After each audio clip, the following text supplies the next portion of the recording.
Captain Derek Stone stood motionless beside the marble pillar as Queen Helena approached the secured communications chamber. The emergency beacon from Kepler-7 had been transmitting for 6 hours. Every military advisor in the palace insisted the human colony was lost. The Queen's pale fingers traced the edge of her datapad, displaying casualty estimates that made seasoned generals look away. "Your Majesty, the Galactic Council has already drafted the withdrawal orders," General Martinez said, his voice carefully neutral. "Kepler-7 is beyond salvaging. The Zephyrian assault was too coordinated." Helena's green eyes never left the tactical display showing the colony's final transmission coordinates. A single human figure had been detected walking through the blast crater where the main settlement once stood. Every alien species on the Council had declared it impossible. No organic being could survive that level of devastation. "Captain Stone," the Queen said without turning, "your assessment." Derek stepped forward, his training demanding absolute honesty. "The figure appears to be moving with purpose, Your Majesty, not the random wandering of someone in shock." The Zephyrian ambassador materialized on the holographic display, his silver-scaled features radiating diplomatic superiority. "Queen Helena, your species has fought bravely, but this tragedy proves humans lack the biological resilience for frontline colonial defense. Perhaps administrative roles would better suit your people's capabilities." Lena's jaw tightened almost imperceptibly.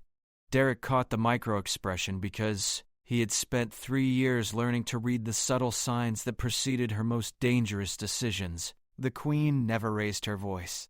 She simply acted. "Schedule an immediate departure for Kepler-7, Helena announced. "Full diplomatic escort." General Martinez stepped closer, lowering his voice. "Your Majesty, the radiation levels alone would kill our shuttle crew before landing. The Council has already voted to reassign human colonies to safer sectors." "Has the Council voted to remove humans from the Galactic Defense Initiative entirely?" Helena asked, her tone suggesting she already knew the answer. The uncomfortable silence stretched across the chamber. Derek watched Ambassador Thylex's scaled features shift into what passed for satisfaction among his species. The Zephyrian had been pushing for human military exclusion since the alliance formed. "Not explicitly," General Martinez admitted, "but the implications are clear. If we cannot protect our own settlements from basic Zephyrian raids, how can we justify frontline positions?" Helena turned toward the viewport showing the distant stars where human colonies struggled to establish footholds among alien-claimed territories. "Captain Stone, how long since you last visited a human frontier colony?" 14 months, Your Majesty. Tau Ceti Prime. "What did you observe about the colonists?" Derek recalled the determined faces of farmers working soil that 3 other species had deemed unsuitable for agriculture. "They adapted, Your Majesty, modified equipment, developed new techniques, succeeded where others failed." "Precisely." Helena's voice carried the quiet steel that made seasoned diplomats reconsider their positions. "Prepare the royal transport. We leave within the hour." Ambassador Thylex's holographic form rippled with obvious displeasure. "Queen Helena, surely you cannot risk the human monarchy on investigating a single survivor who may already be deceased from radiation exposure." "Captain Stone," Helena continued, ignoring the ambassador entirely, "full ceremonial guard detail. I want every species in the Council to witness our arrival at Kepler-7. Derek felt the familiar weight of responsibility settling across his shoulders. The Queen had just committed to the most dangerous diplomatic gamble of her reign. If the survivor proved to be hallucination or misidentified debris, human credibility would collapse. If Queen Helena died attempting this rescue, human leadership would fragment into competing factions. "Your Majesty," Derek said carefully, "the risks to your personal safety exceed all established protocols." Helena finally turned to face him directly, her green eyes carrying the same determination he had witnessed during the siege of Terra Nova. "Captain, what is the primary duty of the Crown?" "To serve the people, Your Majesty." "Then we go." The chamber fell silent except for the quiet hum of life support systems. Derek realized that every person present understood they were witnessing either the salvation or destruction of humans standing in the galactic community. The Queen had just bet everything on the impossible survival of one human being walking through radioactive devastation. General Martinez cleared his throat softly. Your Majesty, if we proceed, the journey itself will take 18 hours. The Council will have time to prepare countermeasures, political responses, even motion for emergency leadership transition if they deem your actions reckless endangerment. Let them try, Helena replied, already moving toward the exit. Captain Stone, ensure our departure is broadcast on all diplomatic channels. Every species in the Alliance should know exactly where the human queen stands when her people face the impossible. Derek fell into step beside her, his hand instinctively checking the secure communication device that would either broadcast humanity's greatest triumph or their final political defeat. The next 24 hours would determine whether humans remained equal partners in galactic civilization or became protected dependents under alien oversight. The Royal Transport's engines cycled to full power as Helena boarded without hesitation.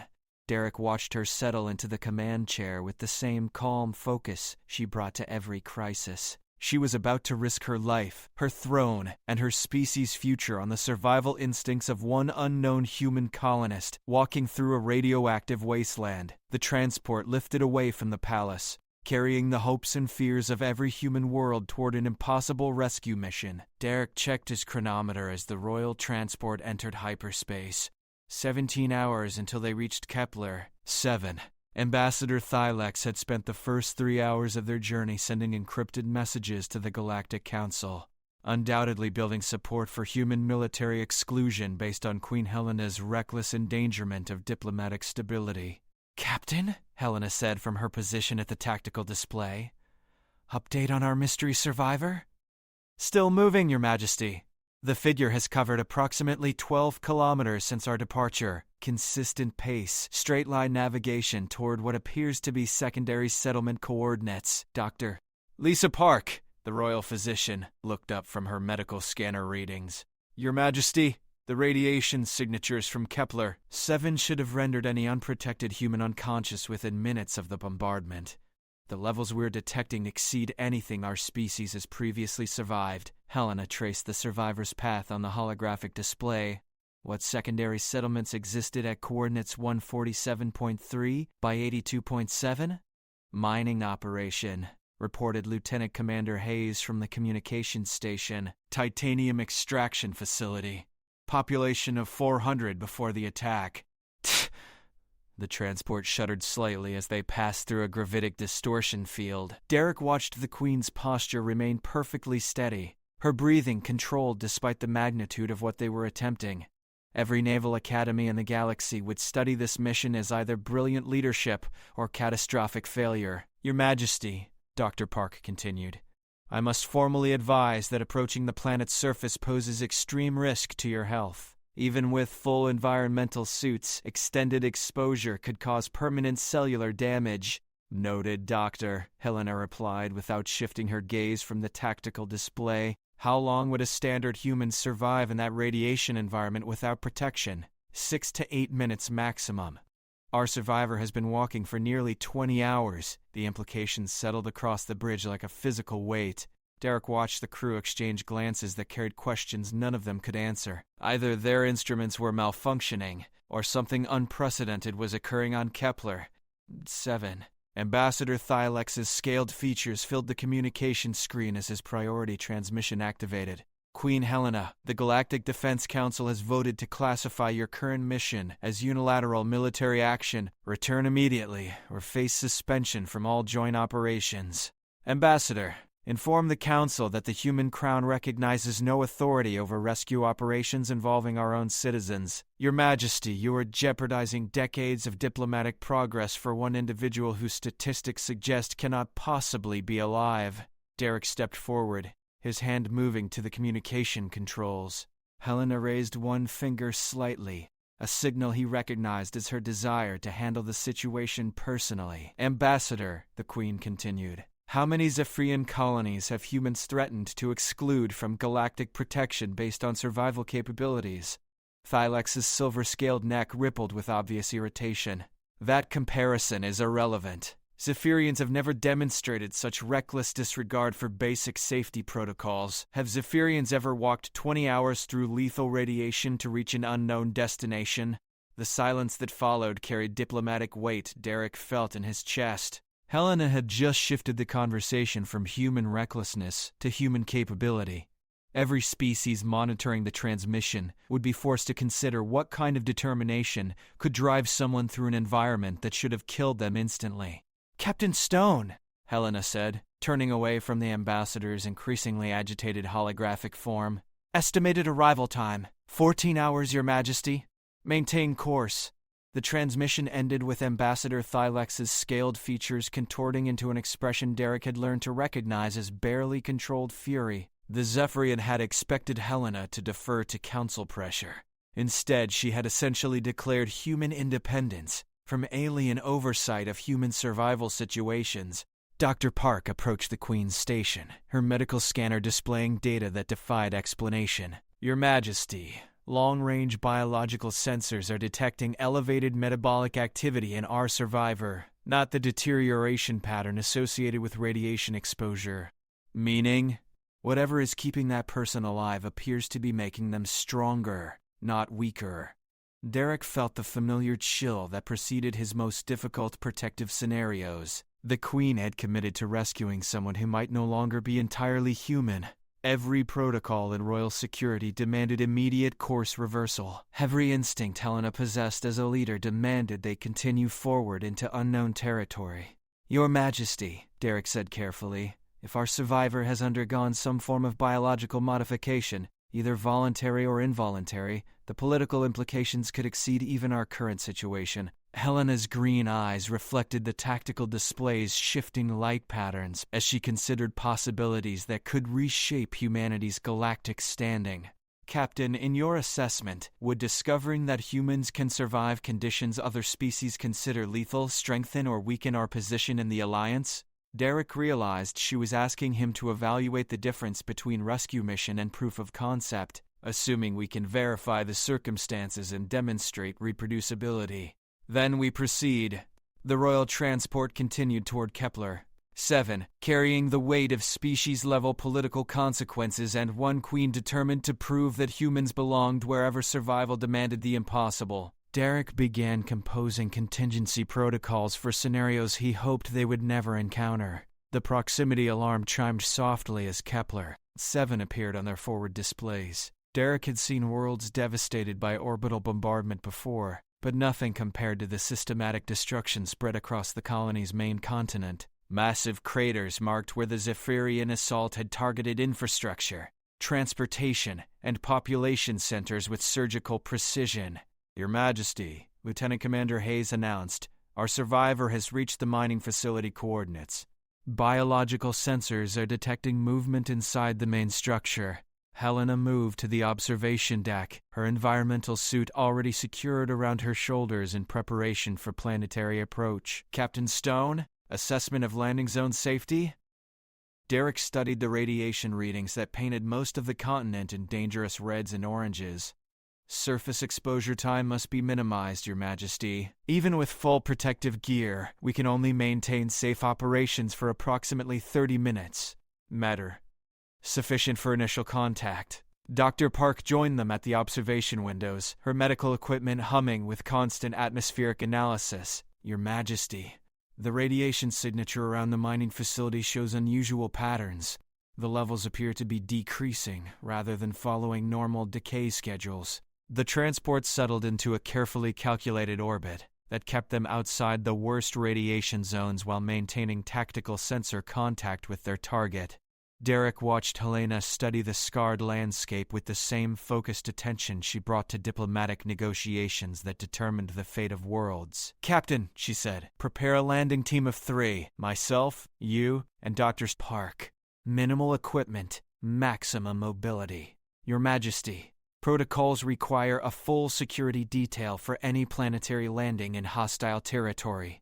Halen turned toward him with the expression that signaled an imminent decision that would be remembered by historians. "Captain, what comes next will determine whether humans are treated as equals or dependents for the next century. I will not meet our survivor surrounded by guards as if approaching a dangerous animal. The statement carried implications Derek felt like physical weight. If their survivor had somehow transcended normal human limitations, Helena intended to approach them as a queen greeting a citizen, not as a superior investigating an anomaly. The political symbolism would resonate through every human colony in the Alliance. Dr. Park, Helena continued, prepare for immediate medical evaluation. I want comprehensive biological data within minutes of contact. Your Majesty, if our survivor has undergone significant physiological changes, determining the exact nature of those changes could require extensive testing. We may not have extensive time. Derek checked the communication board, showing increasing traffic from every major species in the Galactic Council. Word of their arrival at Kepler-7 had spread through diplomatic channels, turning their rescue mission into a public demonstration of human capabilities under impossible conditions. Your Majesty, he said, the Galactic Defense Council has deployed observation vessels to monitor our mission. Any discoveries we make will be immediately transmitted to every species in the Alliance. Helena's smile carried satisfaction Derek had learned to associate with her most successful political maneuvers. Excellent. Maximum transparency for something that could fundamentally alter how our species is perceived. The transport's atmospheric entry systems engaged as they descended toward the mining facility. Derek watched radiation levels spike beyond anything he had encountered in 15 years of military service. Their survivor was not only alive in this environment, but apparently thriving. Biological contact confirmed, Dr. Park announced as her sensors locked onto a human figure moving within the facility's main structure. Adult male, elevated metabolic function, no signs of radiation poisoning or tissue damage. Derek felt his throat tighten as the implications crystallized. They were about to meet someone who had survived conditions that should have killed them, possibly discovering capabilities that elevated human potential beyond anything their species had previously demonstrated.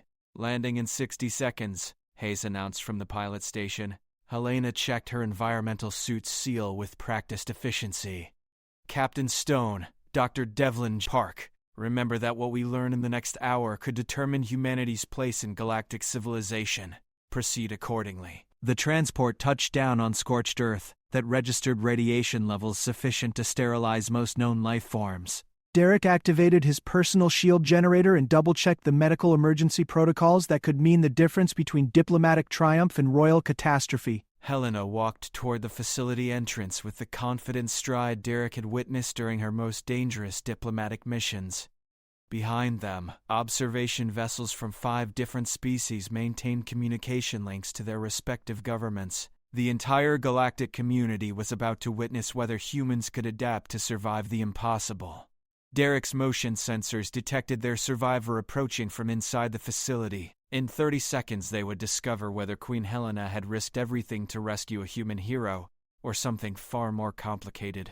The mining facility's main entrance stood partially collapsed, its titanium-reinforced doors twisted by forces that suggested near-direct impact from the Zephyrian bombardment. Derek's scanner showed structural integrity at barely 60%, but Queen Helena moved forward without hesitation.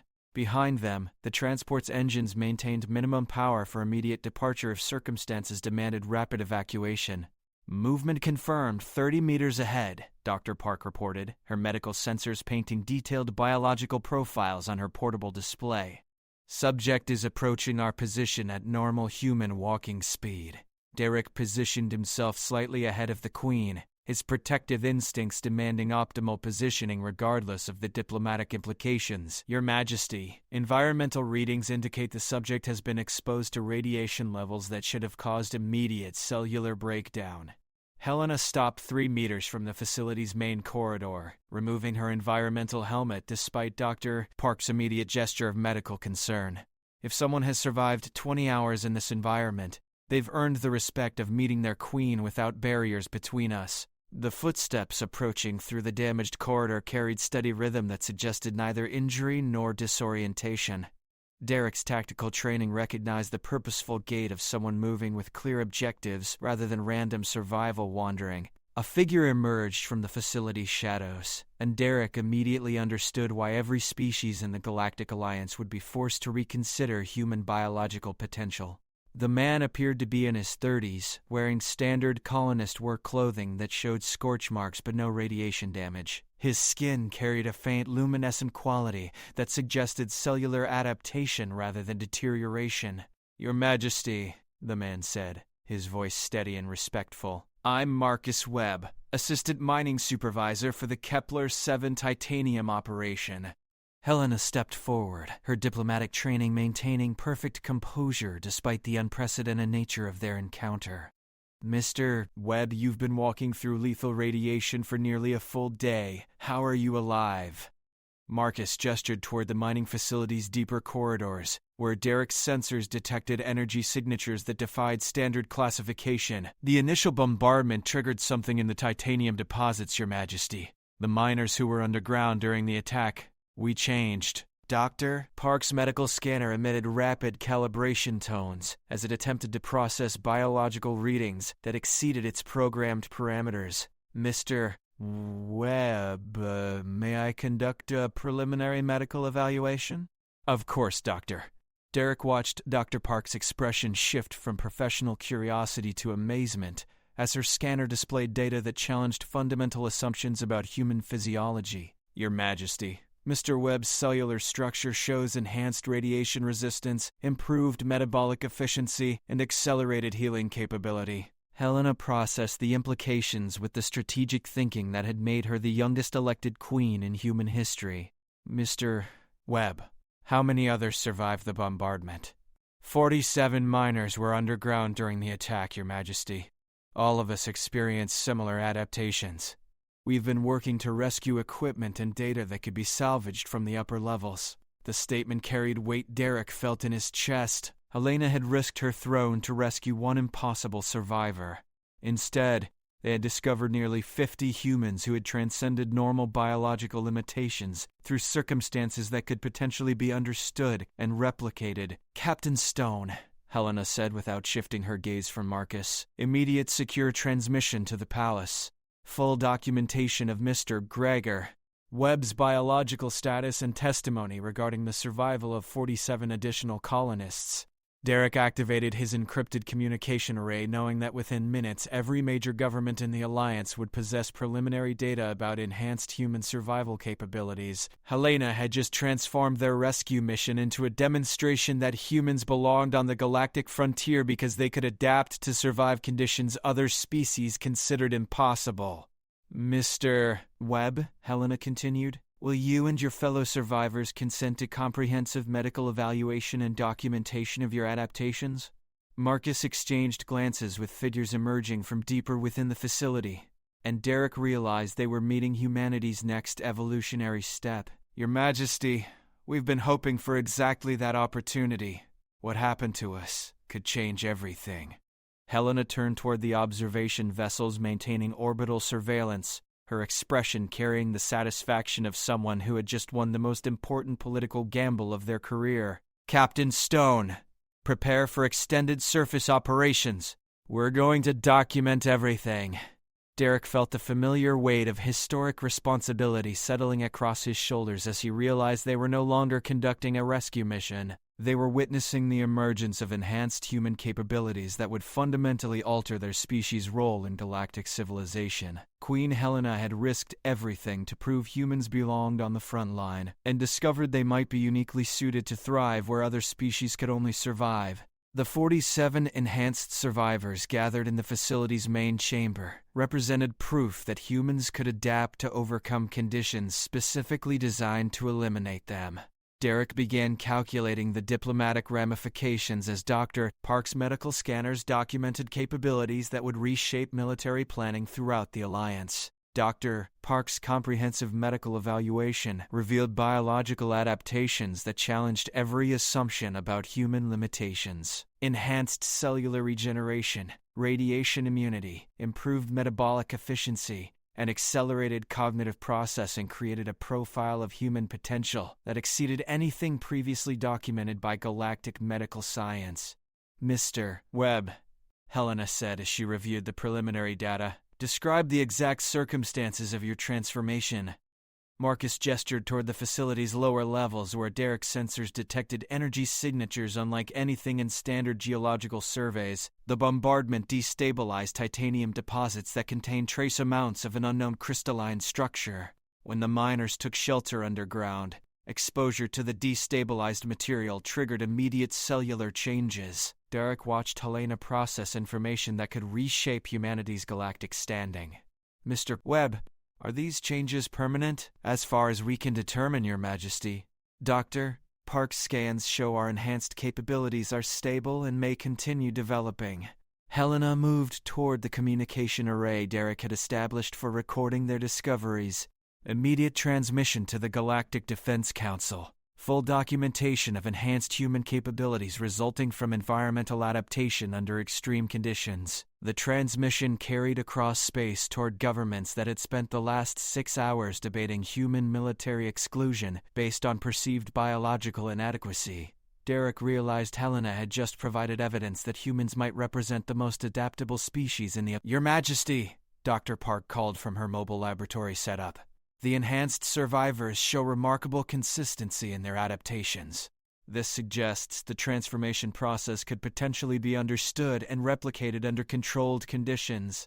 The implications crystallized for Derek as he watched enhanced humans demonstrate capabilities that bordered on superhuman. Helena had discovered not just survivors but evidence that humans could transcend normal biological boundaries when faced with impossible challenges. Ambassador Thylex's priority transmission activated with obvious urgency. Queen Helena, the Galactic Council demands immediate explanation of the biological anomalies you have reported from Kepler 7. Helena's response carried the confidence of someone holding unprecedented advantages. Ambassador, you are observing the natural adaptability that makes humans ideal for frontier colonial defense. We don't retreat from impossible conditions. We evolve to overcome them. Derek felt satisfaction as he watched the Zephyrian ambassador's scaled features shift into expressions of concern. The discussion had moved from human exclusion to human enhancement in less than 4 hours. Dr. Park, Helena continued, I want comprehensive documentation of the transformation process, environmental triggers, and potential applications for enhancing human survival capabilities across the Alliance. The enhanced survivors worked with methodical efficiency to gather equipment and data salvaged from the devastated facility. Derek observed their coordination and realized they had not just survived the bombardment, but adapted to function as a cohesive unit, with capabilities exceeding normal human limitations. Your Majesty, Marcus said as his team completed their salvage operations, we request permission to establish research protocols for understanding our transformations. What happened here could benefit every human colony facing extreme environmental challenges. Helena surveyed the scorched landscape that had become proof of human adaptability rather than evidence of weakness. Mr. Webb, you and your team will receive full royal support for developing enhancement protocols. Humanity's future may depend on our ability to adapt as you have. Derek activated final transmission protocols to broadcast their discoveries across every diplomatic channel in the Alliance. Queen Helena had risked her throne to rescue impossible survivors, and discovered evidence that humans represented evolutionary potential that other species could not match. The return journey to the royal transport carried weight Derek felt in every step. They were no longer evacuating disaster survivors but escorting enhanced humans who embodied capabilities that would reshape military and colonial planning throughout the galactic community.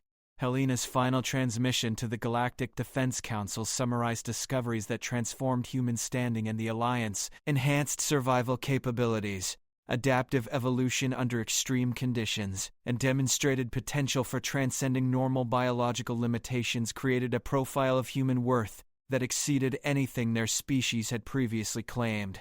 Derek realized that history would remember Queen Elena's gamble as the moment humans evolved from protected junior partners to essential Alliance members whose unique capabilities could not be replicated by any other species. The 47 enhanced survivors represented proof that humans belonged wherever survival demanded the impossible.